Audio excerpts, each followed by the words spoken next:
మెల్లది స్వరము అనే ఈ ఆత్మీయ కార్యక్రమానికి ప్రేమతో మిమ్మల్ని ఆహ్వానిస్తున్నాను. దేవుని బిడ్డలారా, ఉదయకాలం లేచారా? బైబిల్ చదివారా? ప్రార్థిస్తూ ఉన్నారా? దేవునితో మాట్లాడుతున్నారా? ఉదయకాలం దేవుని దగ్గరికి, దేవుని యొక్క పాద సన్నిధికి వెళ్ళి ఆయనతో మాట్లాడుతూ ఉండగా నీ జీవితంలో ఒక అద్భుతమైన కార్యం జరుగుతుంది. ఎందుకు అంటే మన జీవితంలో చాలా కోల్పోయిన అనుభవం, చాలా పోరాటాలు ఎదుర్కొన్న అనుభవం, చాలా అంటే దినమంతా కూడా ఒకలాంటి కలవరము, బాధ, వేదన మనల్ని పట్టి పీడిస్తూ ఉంటుంది. కొన్ని పరిస్థితులు మనం భరించలేము అన్నట్లుగా ఉంటుంది. కానీ ఉదయకాలం లేచి దేవుని పాద సన్నిధికి వెళ్ళి నీ జీవితాన్ని ప్రారంభిస్తే ఆ రోజంతా చాలా ఆహ్లాదకరముగా, దీవెనకరముగా, మేలుకరముగా, శుభకరముగా నువ్వు ముందుకు అట్లా వెళ్ళగలుగుతావు. అందుకనే ఉదయకాలం లేవగానే దేవుడితో మాట్లాడండి అని మీకు చెప్తూ ఉన్నాను. యేసు ప్రభు సిలువకు వెళ్ళడానికి ముందు ఏం చేశాడంటే తండ్రితో మాట్లాడాడు. తన శరీరాన్ని సిద్ధపరచుకున్నాడు, తన ఆత్మను సిద్ధపరచుకున్నాడు. సిలువ త్యాగము చేయడానికి, అపవాదిని సిలువలో త్రొక్కడానికి ఆయన సిద్ధపరచుకుంటే ఈరోజు నా జీవితంలో, నా కుటుంబంలో విజయము చూడాలి అనుకుంటే మనం ఏం చేయాలంటే దేవుని యొక్క పాదాలు మాత్రమే పట్టుకోవాలి. అప్పుడే మనకు విజయం. కనుక దేవుని పాదాలే పట్టుకుందాం. ఈరోజు ప్రభు మనతో మాట్లాడని వాగ్దానం కీర్తనల గ్రంథం 2వ అధ్యాయం 8వ వచనాన్ని చదువుకుందాం. నన్ను అడుగుము, జనులను నీకు స్వాస్యముగా, భూమి దిగాంతముల వరకు సొత్తుగా ఇచ్చేదను. మీకు జనులను స్వాస్యముగా ఇచ్చేదను అంటే అదొక సంపద అండి. జనులు మనతో ఉండడం, జనులను సంపాదించుకోవడం, అది ఒక అద్భుతమైన ఆశీర్వాదం. నన్ను అడగండి, జనులను మీకు స్వాస్థ్యముగా ఇస్తాను, భూమి దిగాంతముల వరకు ఇస్తానంటున్నాడు. కనుక నువ్వు ఏ కోణంలో ఉన్నా, ఏ పరిస్థితుల్లో ఉన్నా, ఏ కుటుంబంలో ఉన్నా, ఏ వంశంలో ఉన్నా ఈ వాగ్దానాన్ని ఎత్తిపట్టి నువ్వు అడుగుతూ ఉండు. ఏమని? జనులను నాకు స్వాస్థ్యముగా ఇస్తానన్నావు. ఒక అల్లుడు కావాలంటే స్వాస్థ్యము కావాలి, ఒక కోడలు కావాలంటే స్వాస్థ్యము కావాలి, ఒక కూతుర్ని కనాలంటే అదొక స్వాస్థ్యము, ఒక కుమారుని కనాలంటే అదొక స్వాస్థ్యము కదా.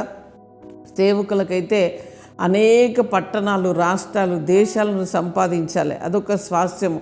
ఇలా చెప్తూ పోతూ ఉంటే చాలా రకములైన సంపద మనకు అవసరమైనది. కనుక ఏమని అడగాలంటే ప్రభు మాట్లాడుతున్న, అడగండి, నేను జనులను మీకు స్వాస్థ్యముగా ఇస్తాను, ఆ భూ దిగాంతముల వరకు సొత్తుగా ఇస్తాను అంటున్నాడు. కనుక ఇదొక మంచి ఆశీర్వాదము. ప్రతిరోజు కూడా ఈ వాగ్దానాన్ని ఎత్తిపడుతూ మీరు ప్రార్థన చేస్తూ ఉండండి. ఈ వాగ్దాన ఫలము నాకు కావాలయ్యా, నేను అనుభవించాలి, నా జీవితంలో ఇది కావాలి అని మీరు అడుగుతూ ఉండండి. గొప్ప ఆశీర్వాదం అండి ప్రభు మీకు ఇవ్వబోతున్నాడు. గర్భఫలం లేదా ఇవ్వబోతున్నాడు. నీ జీవితంలో ఏది నువ్వు సాధించలేకపోతున్నావో, ఏ మనుషుల ద్వారా ఎటువంటి ఆదరణ పొందలేకపోతున్నావో, నీకు జనులను స్వాస్థ్యముగా, అంటే నీ స్వాస్థ్యము నిన్ను బాధ పెట్టదు, నీ స్వాస్థ్యము నిన్ను గాయపరచదు, అట్లాంటి స్వాస్థ్యమును ప్రభు నీకు ఇవ్వబోతున్నాడు. కనుక ధైర్యముగా ఉండండి. వాగ్దానమును మరల చదువుతూ ఉండండి. వాగ్దానాన్ని ఎత్తిపడుతూ ప్రార్థన చేస్తూ ఉండండి. వాగ్దానము ఇతరులకు షేర్ చేస్తూ ఉండండి. మీ జీవితంలో మీ ఆనందాన్ని ఆ కామెంట్ ద్వారా తెలియజేయండి. మేము స్తుతిస్తాము, మీ కొరకు ప్రార్థిస్తాము. మన అందరము కలిసి చేసే ఆరాధన, ప్రార్థన ప్రభు యొక్క హస్తమును కదిలిస్తుందండి. ప్రభు యొక్క మహిమను మనము చూడబోతున్నాం. కనుక మనం అందరము కలిసి ప్రభును స్తుతిద్దాం. గొప్ప కార్యములు మన ఎడల జరుగునట్లుగా ఆయన పాదాలు పట్టుకుందాం, ప్రార్థన చేసుకుందాం. పరిశుద్ధుడా, జీవము కలిగిన మా తండ్రి, నీకు స్తోత్రాలు చెల్లిస్తున్నాం. అయ్యా, నీ ప్రియ బిడ్డలు ప్రభా ఎంతమంది వాక్యమును, అయా వాగ్దానమును రిసీవ్ చేసుకున్నారో వారి జీవితంలో గొప్ప కార్యములు జరగాలి ప్రభా. ఎక్కడ ఏ ఆశీర్వాదము లేదో అది సమృద్ధిగా వారికి అనుగ్రహించబడాలి, మేలుతో కృపతో నింపబడాలయ్యా తండ్రి. అడుగుము, జనులను స్వాస్థ్యముగా, భూమి దిగాంతముల వరకు సొత్తుగా ఇస్తానంటున్నావు.